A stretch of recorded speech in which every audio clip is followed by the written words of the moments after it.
Okay, hello guys, welcome back to your module 2. Okay, still your analysis of indeterminate structure using consistent deformation method.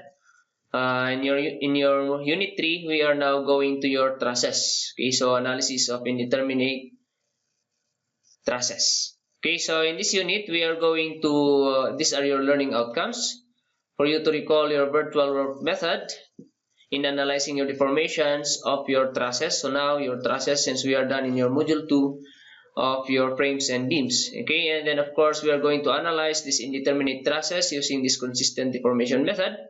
Only that the way we will be the method that we are going to use in getting the deformation is your virtual work method. Unlike in the previous unit, we used there your in your unit 1 we used your conjugate beam and area method, and in your unit 2 we use the virtual work method, but that is for frames and beams. And this is now using, of course, since we are on trusses, using virtual work method in getting deformations of trusses. But still we are on consistent deformation method in analyzing the statically indeterminate truss. Okay, so of course also you need to know how to formulate your compatibility equations based on the structure or the supports. Okay. So this is the virtual work method in determining deformations of your truss. Okay. So we have here your deflection. As you can see, if you'll try to recall your deformations using virtual work method of truss, there is no determination or there is no rotation. Since we assumed, or in the analysis of trusses, we consider that the loads are acting. Okay, the loads are acting on the joints of the structure. Okay. So even if you have there a load member, that will be converted into a joint joint loads, since we assume that in trusses, the joints will carry the loads and the members will only carry an actual load, not a bending moment. Okay, so that is for trusses. So we do not have there, if there is no elastic curve within the member, then there will be no rotation, only a deflection, because of course since these are connected with pins, so that will adjust that those joints are free to rotate. So you will expect that for example in this truss that might deflect that way, so there will be a lateral or linear deflection, vertically or horizontally. Let's say you are considering here point C, you can have there a deflection which is vertically that distance, and you can have there also a deflection horizontally this distance. Okay, so we are only having a deflection in your trusses, so that is just equal to the summation of the big F times small f times L times all over AE, or in these parameters are F. The F is now your axial force. Okay, so that is the force member force experienced by the member due to the actual loads, okay, or the external load. And then later on we will try to put there or apply there a virtual load or virtual force or unit load, okay, on the point on the joint on the trusses that we are trying to determine the deflection. Okay, so that is your small f, that is the virtual force or that is the member force still, but due to the virtual load or unit load applied on the point that we are trying to investigate. However, again, you need to be careful here. If you are considering a joint, there could be a two possibility of deflection. It is the horizontal and vertical. So if you are applying a vertical force or virtual load, then consider the direction that you are after. So let's say you want to get the vertical deflection, then consider a vertical unit load, okay, or virtual load. If you anticipated that is deflected going down, then assume a going down virtual load, so that you will end up with a positive. It means that your direction will be correct. Your assumed direction will be correct. However, if you are after a horizontal, then apply here a horizontal unit force. If you assume that that is anticipated that will go to the right, then apply here a unit force that is going to the right. Okay, so that is your small f, and then A there, that is the cross-sectional area. So in most of the cases, in analysis, if you have there a constant area, and of course, since we are considering here the same type of material, unless of course in special cases that you need to use different type or different strength or different material with different elasticity, and that's the time your E there will be different. But your A, there are some cases, especially if you are now on actual trusses, your A there will be different, since we have there of course the types of members of your trusses you need to consider, the maximizing and minimizing the size, so your A there will be different. But for simplicity here in our discussion, let's say that these are constant, but if ever again these are different, then all you need to do is apply it one by one on your member, or you need to consider it one by one. But if you will take it as a constant, then all you need to do is you can factor that one outside your formula. So your F again is the member force due to the actual load. Your F there, small f, is the virtual force on your member due to the virtual load or the unit load, and the L there is the length. Okay, that is the length. Okay, I forgot to write, but that is the length of the member. L is the length of the member. Okay, so these are the parameters in our formula. So again, this is just a direct substitution. All you need to do is apply your external load, solve for the member forces. These are your F. And then apply your virtual load, solve for the member forces. That is your small f. And then actually it is very helpful if you will make use here of tabulation, since especially if you will have here a truss with a lot of members, then you will be solving a lot of f and small f there, and then L, and then you will be multiplying later and dividing it by AE. If these are different, then it will be suggested for you to be writing it in tabulation form. Okay, so that is your formula for deflection in your trusses using virtual work method. Okay, so let's go back to your consistent deformation method. So let's try to analyze a truss. Okay, so it says there, determine the reaction and the force on each member of the truss shown below using consistent deformation.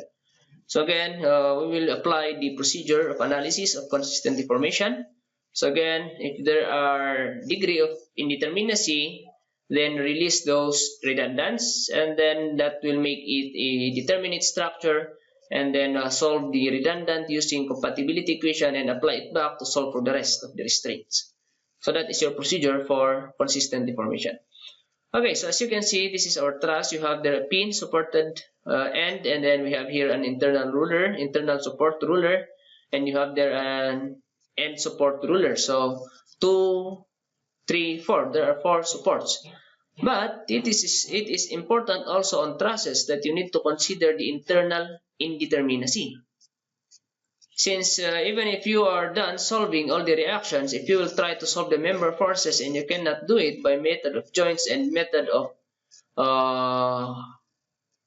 what do you call this one? There are these methods of solving the member force. It is a method of joints, or it is what do you call this one? If you will try to cut, snip, expose the member forces and then get a moment. Okay, summation method of sections. So there are 2 methods. Method of joints, if you will consider the joints of your trusses, or you will cut this one into sections, so that is method of sections. So there are some cases that even if you will end up solving all the reactions, but you cannot solve all the member forces, since again there are too much member connected on a single joint, or even if you will cut that one using methods of section, there are a lot of forces exposed. So you cannot just make use of the 3 equations of statics to solve this method of, this member forces. So if you will try to look at this, if I will cut here at this section, there will be 1, 2, 3, 4 unknown forces. And what are the available equation in statics? There are only 3. So you cannot solve that one using the 3 equations. If you think that you can solve that using joints, consider here this joint. How many horizontal forces? There are 1, 2, 3. How many vertical? 1, 2, 3. So you cannot make use summation of vertical or horizontal there at your method of joints. So you can actually decide here, or you do not need to worry about that. You can actually determine the internal determinacy here.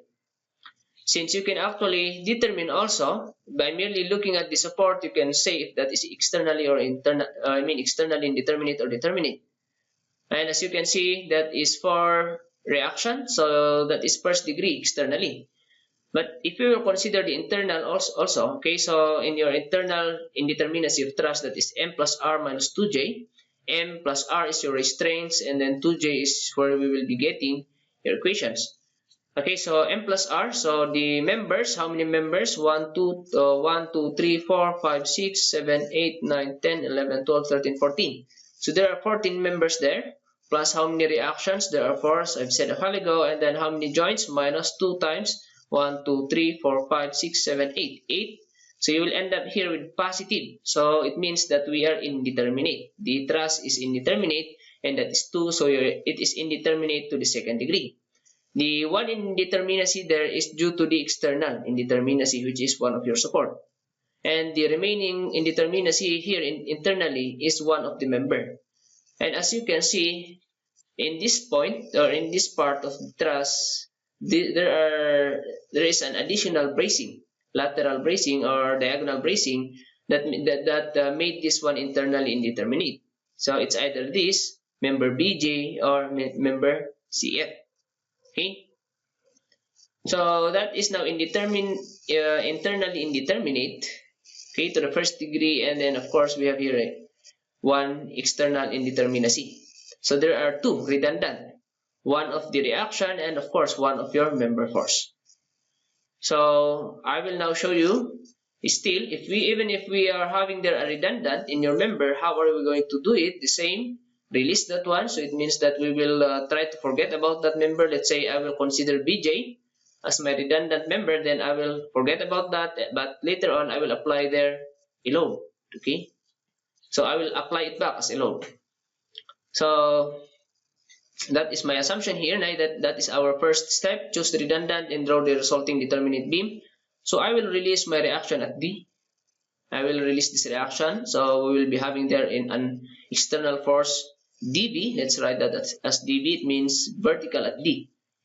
And then of course I will release that BJ member. So you will have there force, which is actually that is the member force, the unknown member force of BJ, but we will apply it as an unknown force. Okay, so formulate your compatibility equation. Let's start. Okay, since we are used to determining or formulating equation of a support. How about if that is a member? How are we going to formulate? The same actually. We will consider here the deflection of the member BJ. Okay, so how are we going to get the deflection of that since that is a member? We will consider the deflection of point B relative to point J. So that is how we will read this deflection BJ. It means deflection of point B relative to point G, or the same deflection of point G relative to point B. So that should be 0. It means that that will not, the distance, or you can just say that the distance between these should not adjust, since there is a member here in the original truss, isn't it? So that should not deflect, or that should not change in distance, since in the first place there's a member that is holding these 2 points. So that is what we are trying to satisfy this one, the deflection of point B relative to point J or vice versa. That should be 0. So how is that? So the same. The deflection of that BJ due to the L. What is that L again? That is the loading or the external loading.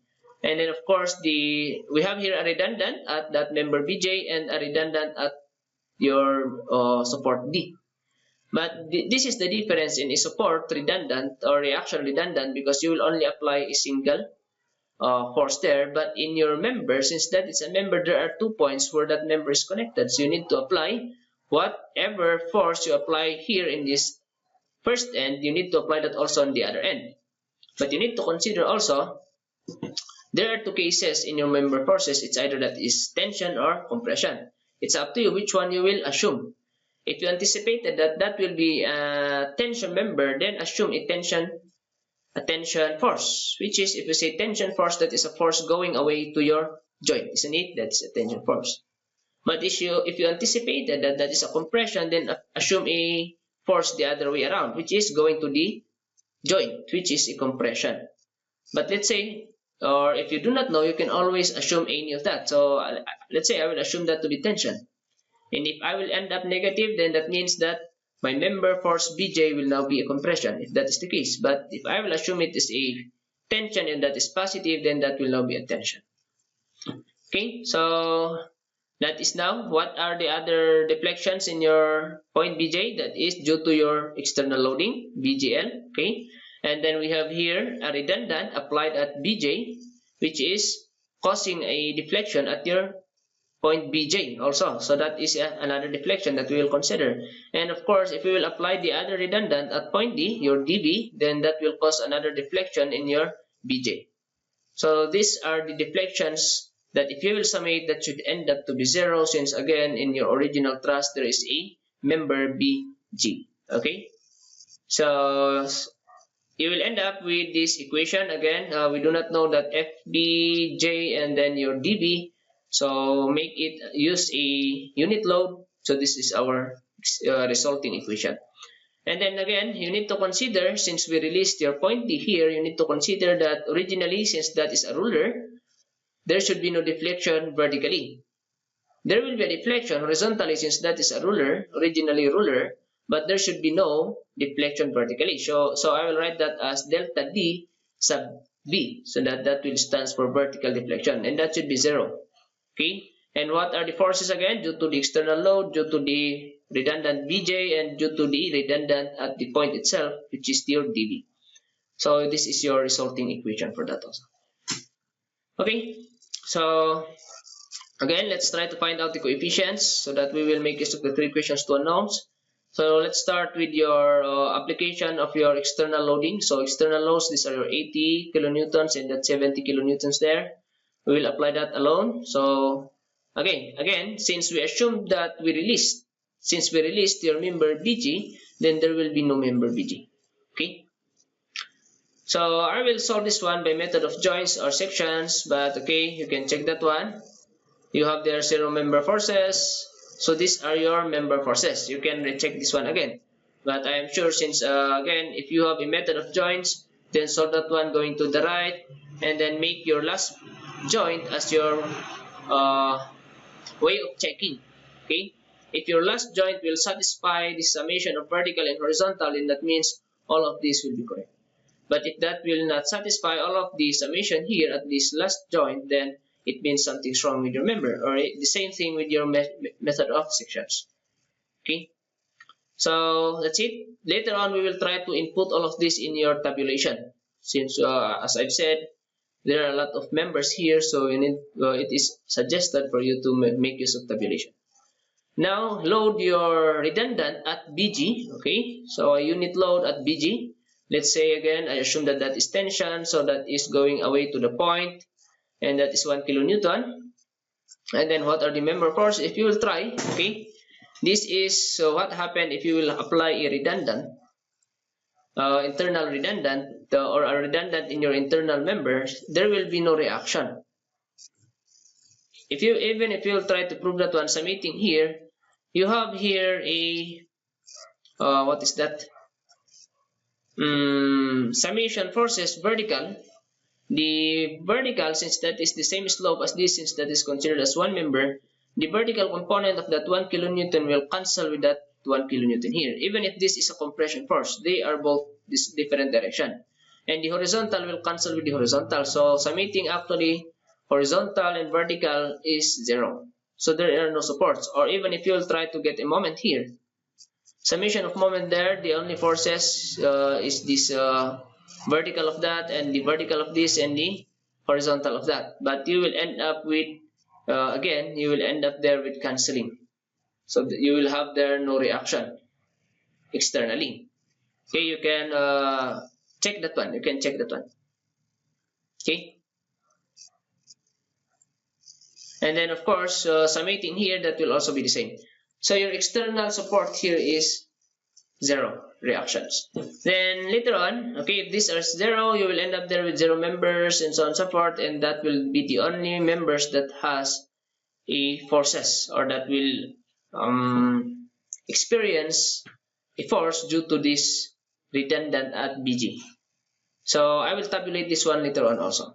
And then lastly, you will apply your redundant at point D, or at support D. So you will have this reaction summating horizontally. There is no horizontal force. or load, so that will be 0, and then you will have these reactions, and then getting the member forces, you will end up with all of this. And then you will end up now with the tabulation. I will tabulate all of that. Okay, so if I will tabulate all of that, okay, you need to put there your members, and then of course your lengths, since we will be needing that one in our formula, since you have the FL over AE. AE, since if you will try to go to our original truss, AG there, AE is constant, EA is constant. It means that all the members is the same cross section and the same material. So you can actually forget about that for the meantime, and then later on apply it back if you need it. So, but if that will be different, you need to consider a column for A and E if these are different. But since that is constant, then maybe I can take away the column for that. So all I need to have is the member designation and your lengths for each member. So as you can see, these are all 10, since actually this the horizontal and vertical are 10 meters long, but these inclined, these are the only different, but they are the same length, since again you have this is considered as a square. So your diagonals are the same, which is 10 square root of 2 or 14.142. Okay, your F sub L there, that is the force or the member forces due to your external load. So these are your member forces from your external loads. So I just tabulated this one. So that is your F sub L in our column in your tabulation. And your F sub small f sub Bj, that is the member forces due to your redundant at member Bg. Okay. And then we have there, of course, a F sub dB. It means that is the member force due to your redundant at dB. So this is this one I mean. And then later on we will be needing this one for your delta Bj, delta dB, and so on and so forth. Your formula is FFL over AE, but again AE is constant, so I can just write that one later on.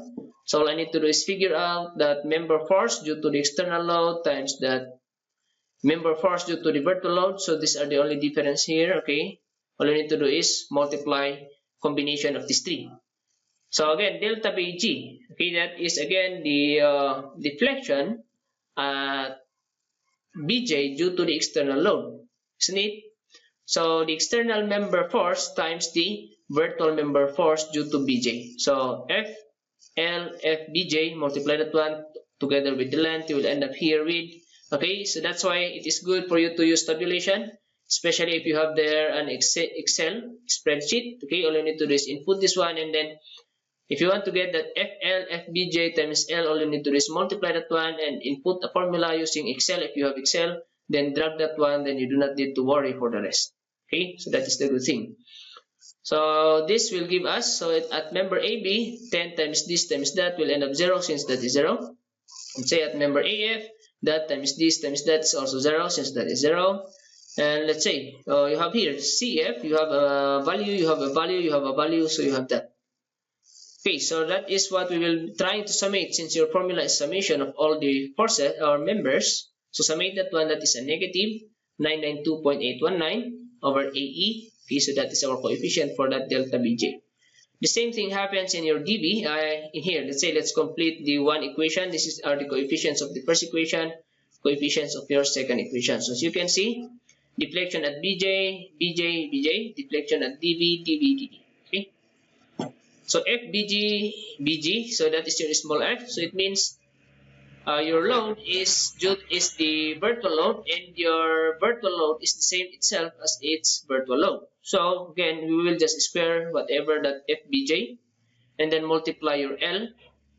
So again, that is this one, FBJ this. Okay, FBJ square L. So you will end up here, and summate also, you will end up there with 48.284 over AE. And then FBJ dB. So your vertical load is Bj, and the vertical load is again the dB, since that is due to your dB.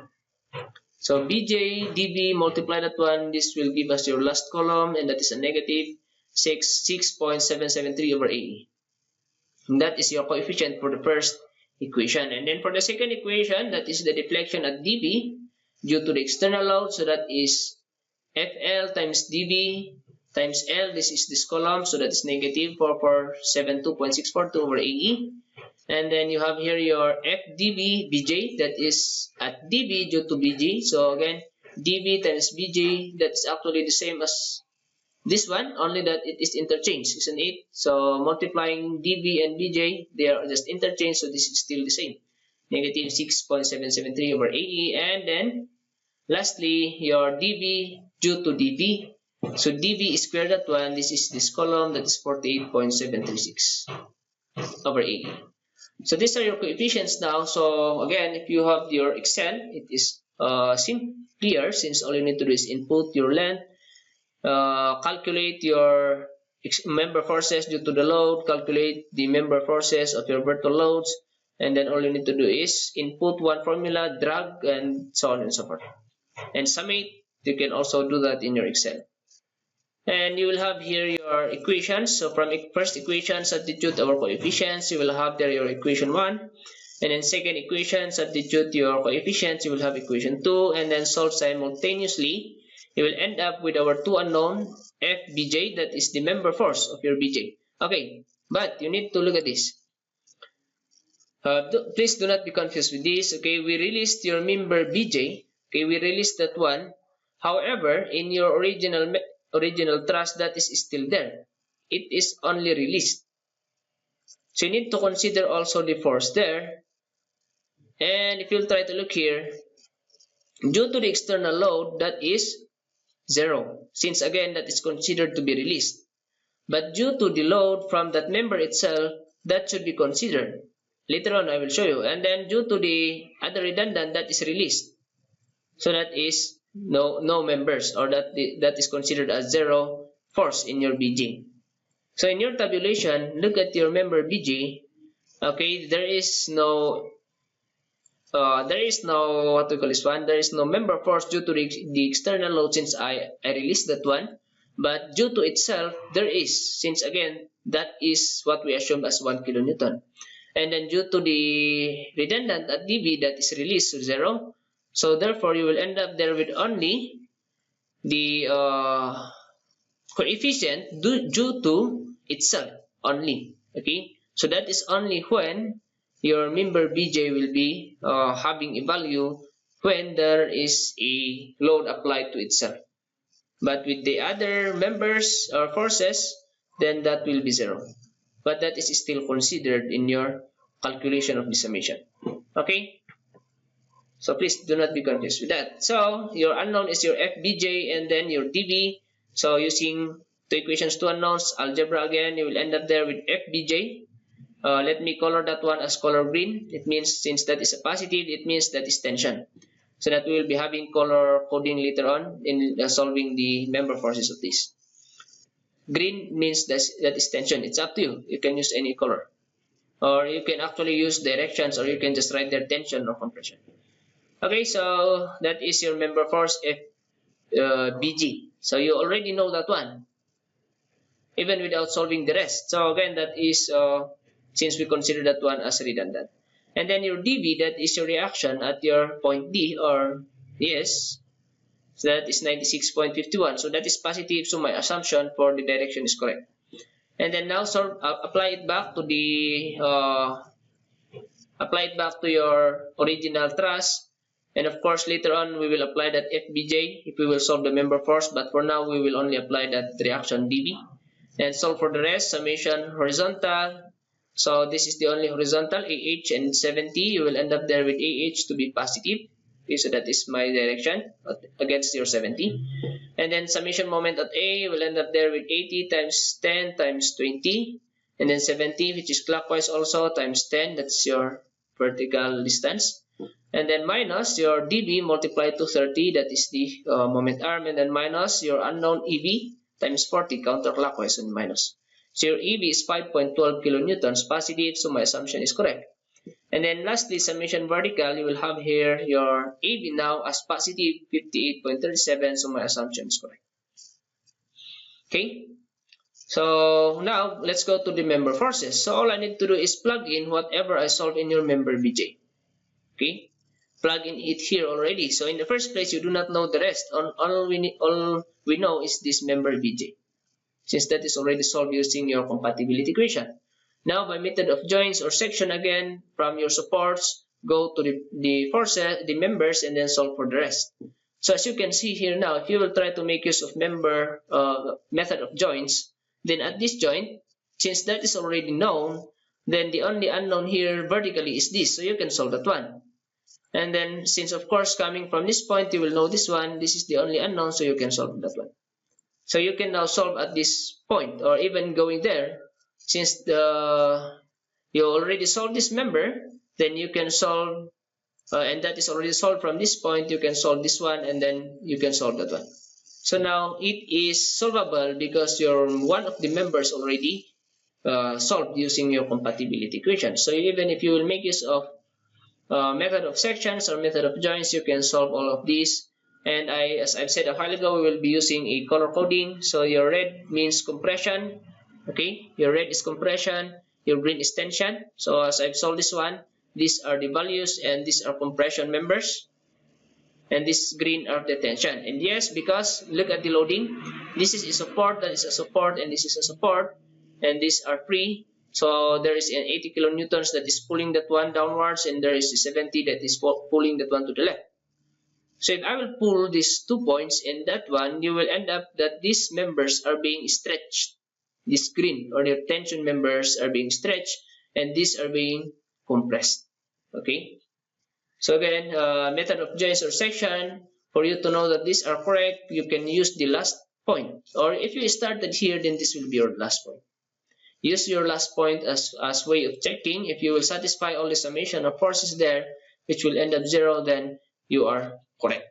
And of course, if you will try to resolve this one using exact values, these are not the exact values. These are a little bit different in terms of decimals, since again, as you can see in our tabulation, the length is rounded and so on and so forth. The values are rounded, so you will expect there a little bit discrepancy. So you will not expect that your last point will end up exactly 0. You will end up there a slight points decimal value, since again due to the rounding. But if you use of the whole number, then that should be totally 0. Okay? So that is your analysis of indeterminate truss. I already gave you an example with internal indeterminacy and external, and in that this will now summate all of the examples, rather than discussing an example externally, indeterminate, and internally. So I'd rather combine it, and this is how. And if you will only have the external, then as that is simple, all you need to do is release the support. Then there is no problem about the member force inside, since you can just solve that one by joins and section. But again, if that is only, also if it is determinate outside, but that is only indeterminate, internally indeterminate, then the same. Forget about the redundant outside. Just apply a redundant in your member that you are going to release. Then that's it, the same thing. Okay. So that is your consistent deformation method using your trusses, indeterminate and statically indeterminate trusses. So the same concepts. Okay. So releasing your redundants, you need to consider stability. And of course, if you do not know the direction, all you need to do is assume, then the negative will just mean the opposite direction. Okay, so let me pinpoint this important concept here. You need to consider stability. So if I will try to go back to my original truss, let's say, okay, since actually that is indeterminate to the second degree, you might be thinking of releasing these 2 supports. Okay, you can release that one, but again, you need to consider stability. If you will try to consider no stability here, releasing these 2 supports, and so that if you do not want, let's say since you do not want to be releasing member force, and you only want to do is release the supports, then that will not be applicable, because you will make your truss unstable. Okay, so if you will try to release that one, then isn't it this is the only support, and that is not a moment, or that is not a fixed support, so it will not resist a moment, so that will turn. Apply your load, that will turn, or that will rotate. So again, that is not stable.